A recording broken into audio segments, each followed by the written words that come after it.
घेतलंस का ग सगळं? घेतलंय तरी आणि त्यांना काय काय खायला घेणार होतीस ना? हा टाकलंय ते बी कालच सुमन काकी येऊन देऊन गेली. बर. अगं बॅग तर लईच जड वाटते, न्यायला जमल ना? जमल जमल. आणि परत ये बर का, नाहीतर राहशील तिकडच. आणि तिकडे गेल्यावर आम्हाला इसरू नको, आम्ही हाय बर का इथं. तुम्ही आसामला जा नाही तर जगाच्या पाठीवर कुठं पण जा, पण ज्यावेळी माघारी घरी परत याल तेव्हा तुमचं घर तुमचं राहिलेलं नसतं.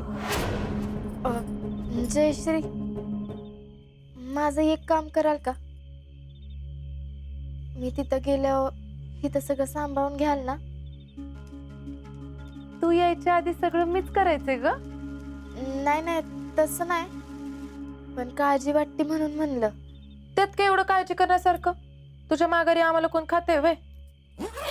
अहो तसं नाही. मग कसं? आता कसं सांगू तुम्हाला? काय झालं? त्यो भैया, त्याचं काय? त्यो मला सांगून गेलाय, तू आसामला जा नाहीतर जगाच्या पाठीवर कुठं बी जा, तू जेव्हा परत येशील तेव्हा तुझं घर तुझं राहिलं नसेल एवढं लक्षात ठेव. पण ते कशाला असं बोलतील? अहो तुम्हाला नाही माहित, लई काय बाय झालंय. उद्घाटनाच्या दिवशी मला येडे ठरवायला चालला होता ना, मग मी बी दुसऱ्या दिवशी जाऊन त्याच्या साहेबांसमोर चांगलाच धडा शिकवून आले त्याला, म्हणून तो असं म्हणतोय. पण बरं झालं तू असं केलंस, ते त्याला आज तर घडायलाच पाहिजे होती. तुम्हाला बी पटतंय ना? मग आता तर वाटतंय जायलाच नको. मग आता जायला तर लागणारच, पण घरातल्यांची काळजी बी लागून राहिल्या. पण तू का घाबरतीस का त्याला?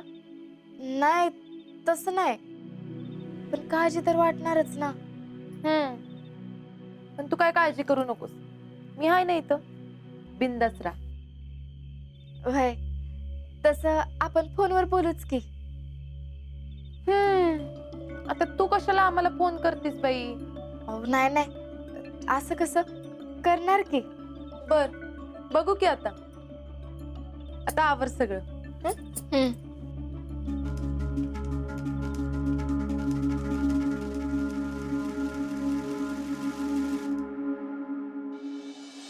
मला तर असं झालंय, कधी एकदा उद्याचा दिवस उजाडतोय आणि मी आसामला जाते.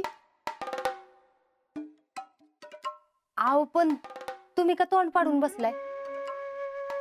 का मी गेल्यावर करमायचं नाही ती विचार करत बसलाय?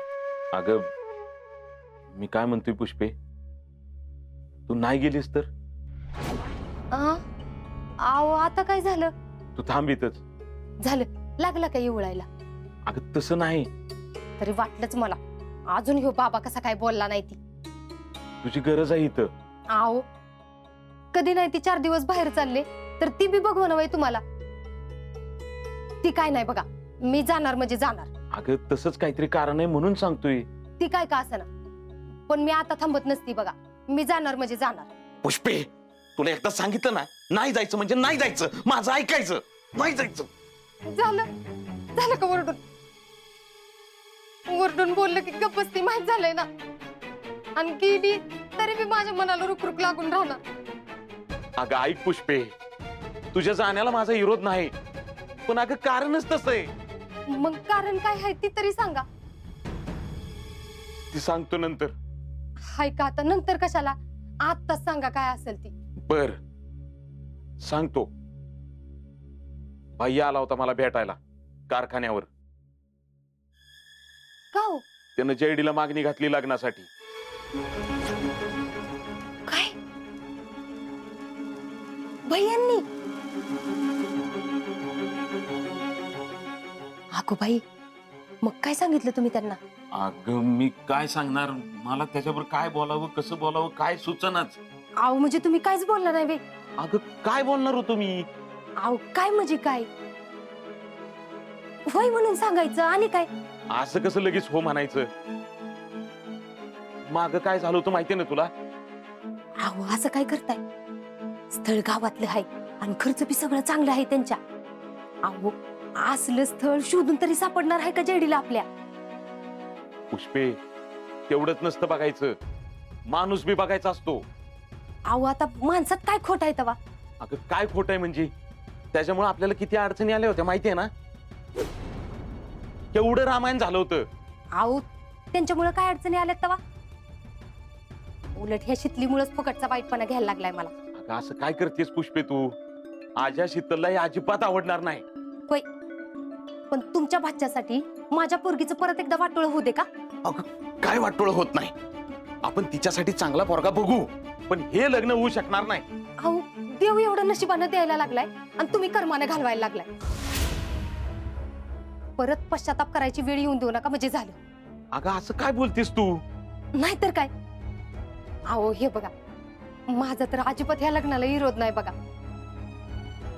अहो त्यांच्याशी जर लग्न झालं ना तर चांगलंच होईल बघा आपल्या पोरीचं. अगं परत काहीतरी होऊन बसायचं पुष्पे. अहो, काय होतंय तवा? नाही, नकोच नकोच ही स्थळ. मग त्यांना काय सांगितलं तुम्ही? मी त्याला सांगितलंय 2 दिवसात विचार करून सांगतो म्हणूनच तुला म्हणतोय तू नको जाऊस. शीतल बरोबर कोणाला पाठवायचं त्याचा विचार करू आपण, पण भैयाला हे सांगताना तू पाहिजेस बरोबर.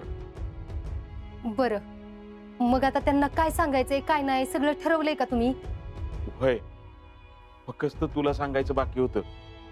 बाकी कोणाला बोललो नाही, त्यामुळे काय बी चर्चा होणार नाही. पण माझं ठरलंय, जेडीचं आणि भैयाचं लग्न नको.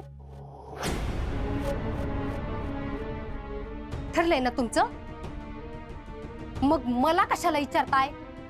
तुम्ही आणि तुमची पोरगी पोसा तिला आयुष्यभर अशीच नवऱ्याने टाकलेली म्हणून. होय, पोचतो. माझी पोरगी मला जड नाही. तीच करत बसा आणि मिरवा सगळ्या गावात ना अशीच.